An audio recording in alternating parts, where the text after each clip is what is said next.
Hey folks, it's Nate. It's time I got back to the drawing board, and tonight we are looking at the latest from Iconic Comics, Black Hops Volume 3, Hopocalypse Now. And I know what you're thinking. You're thinking, Nate, you've looked at just about everything that Iconic Comics has done, except for the Walmart comics. Are you ever going to look at those? Well, the answer is soon, but not today. Because this is what's hot and fresh and new, so I thought I would give my 2 cents on it now, and we'll discuss Walmart sometime next week. This is the third installment in the Black Hops series, and it's really what kind of got me hooked into this Iconic Comics universe. I was originally recommended this by just some guy by watching his videos. He didn't obviously come directly to me and say, hey Nate, you should pick this up. But nevertheless, his recommendation was pretty good, and then Mim Headroom followed it up and also recommended it, and you know, I trust both those guys and they did not disappoint.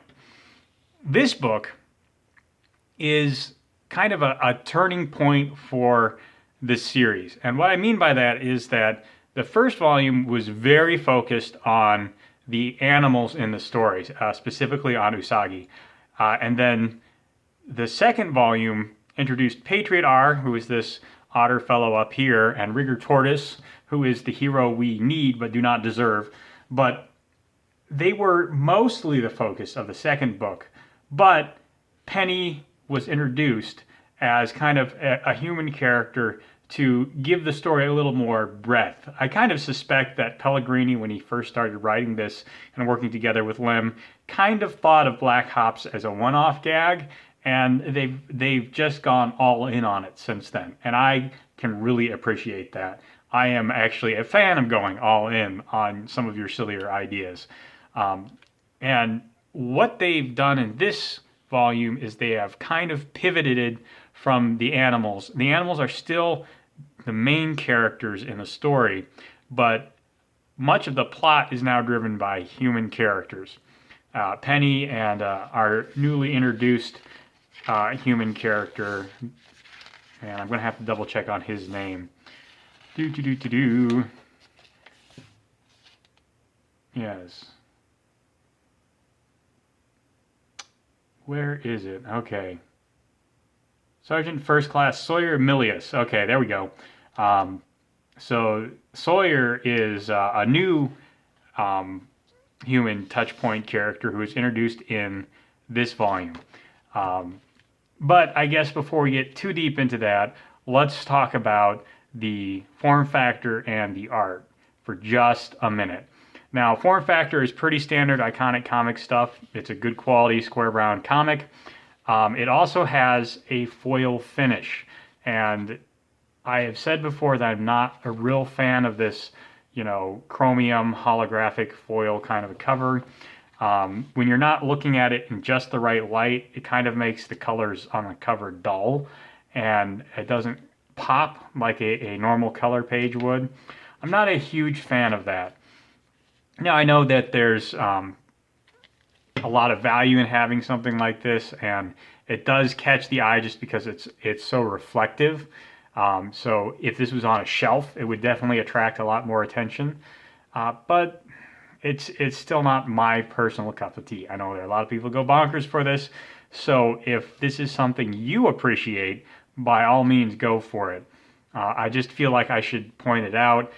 And if I had like a 10-point grading scheme, this would not be a big knock, maybe a quarter of a point. I don't do a star, 5-star, or a 10-point grading scale. So instead, you just have to listen to me gripe about it for a couple of minutes. And now that we've got that out of the way, let's talk about the art. Once again, the art is by Timothy Lim. He has a good style. He has a fairly simple style compared to what you may be used to if you read a lot of mainstream comics. There's not a lot of cross-hatching here. There's no zipatones. There's not even a whole lot of heavy shadows or blacks on the page. And to kind of make that work, the colorist, who I believe is Brett Smith in this one as well, he's pretty much the colorist on all of these books. Timothy Lim, yeah, it doesn't list the colors. Maybe Lim is the colorist on this book. He has been doing some of his own coloring since the beginning. Either way, the colors really make the art work. They give that sense of depth and scale that you normally would just see in the blacks. And there are, people of two minds about this. They say comics should work in black and white standalone, and those who say like the colorist should elevate the work. Personally, I feel that if your art is going to be colored, the color should be a major part of interpreting the art. So I prefer to see colors used in this way over a ton of heavy blacks and then color. While I have a slight preference for black and white or grayscale comics, this is really gorgeous art, and it's really very effective at what it does. So I have no complaints there. One thing I would think that maybe Lim could think about doing, since he has improved a lot as an artist since the first Black Hops in all respects, is he might think about starting to integrate sound effects into his art, because this looks like a pretty standard, added in lettering sound effect. And I know that that's simple and it saves a lot of time, but there are a lot of cool things that sound effects can do on the page. Ichiro Oda, Hirohiko Araki are both proof of this. They do a lot integrating the sound effects into their work, and of course in the English comics market, Doug TenNapel does this quite a bit as well. And I think doing that kind of not necessarily improves, but makes your compositions feel more organic. Because when I see things like this, it does kind of feel a little cheap compared to the quality of the rest of the art. And this is a book done by people who are working part-time on it, who have other full-time jobs, and who are putting out a good quality product very quickly. So this could just be a time-saving thing, but when you compare it even to this lettering over here on this folder and the next page over, it feels very out of place, and it kind of breaks the flow of the page. It's a nitpick, okay? It is a nitpick.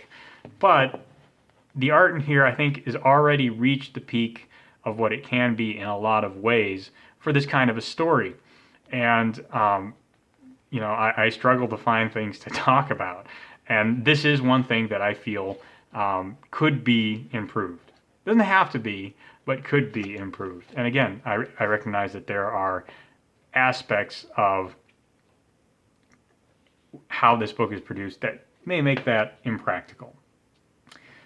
So let's get back to talking about the story. As I said, this is an inflection point. We're introducing a bunch of human characters. Well, not necessarily a bunch, just really two human characters to fill out the good guy roster. Because up until this point, we had the three animals and kind of sort of Penny, and that was the good guy roster. On the flip side of the coin, the bad guys, you had Jackalope, is that her code name?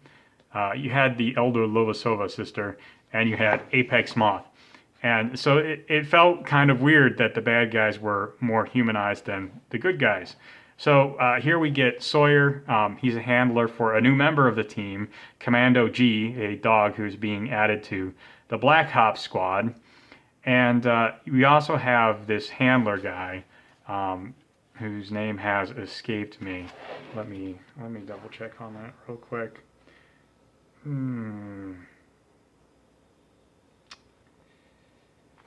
West, that is his name. So we have Agent West here, and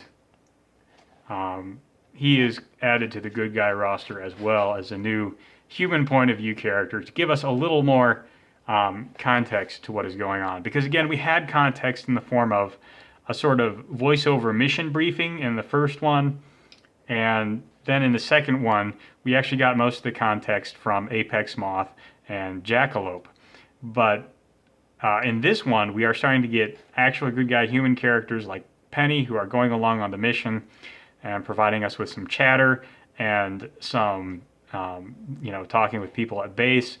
Presumably Sawyer is going to go into the field at some point as well. So I really appreciate the addition of these characters. And this also lets the story be a little more complex.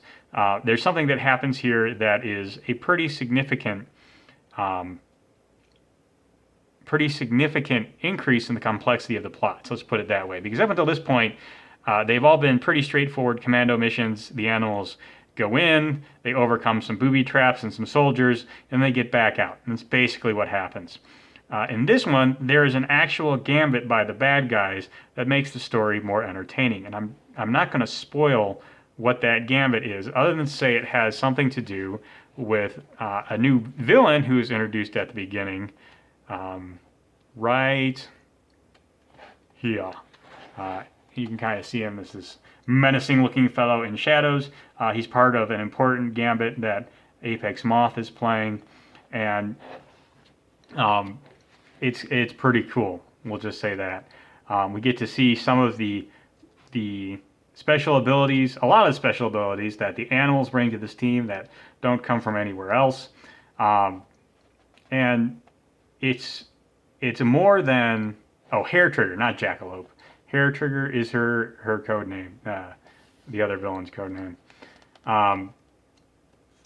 So this is the basic plot is Misha Lovasova wants to defect, and her sister is holding her hostage, and the Black Ops team is sent in to retrieve her.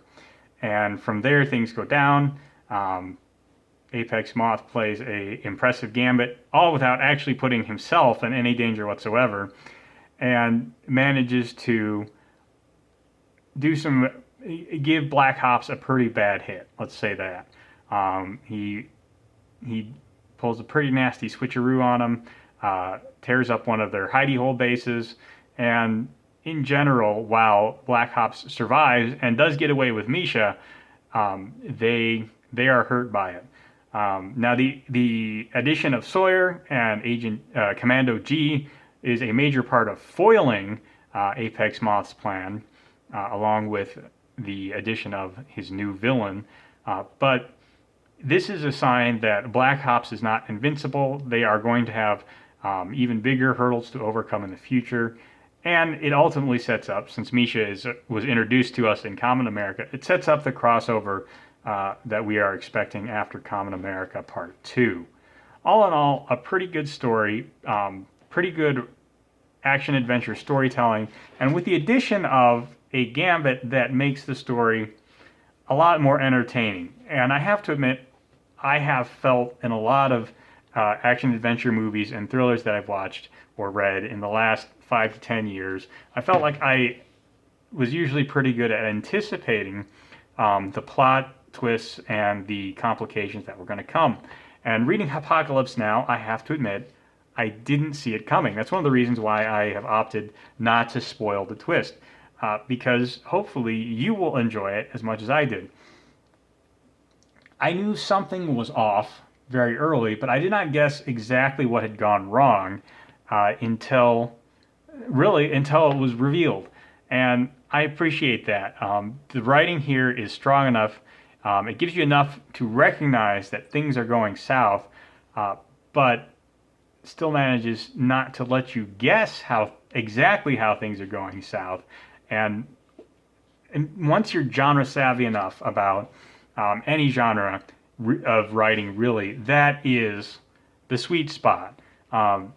Giving people enough to recognize that you are building up to something, but not enough that they can necessarily guess everything and can still enjoy the reveals. So I really have to congratulate Pellegrini on that. His writing for the series is evolving in very good ways. He is adding a lot of touchstones for the audience to really get what is going on, but still keeping the charm of his cute, cuddly animal protagonist style. And really, if you are a fan of the Black Ops series already, this entry is not going to disappoint you. The series is going good places, and its storytelling is growing with the skills of its artist and its author. So, really good stuff here. There wasn't really a whole lot in the way of extras that came along with this campaign. There was this patch. This is really neat. I like patches, even though I have nothing to put them on. They just appeal to me, and I'm pretty sure that's a sign of some kind of serious mental deficiency. But you know what? I have a growing collection of indie comics patches, and that makes me happy. If it doesn't make you happy, maybe this patch isn't such a big deal.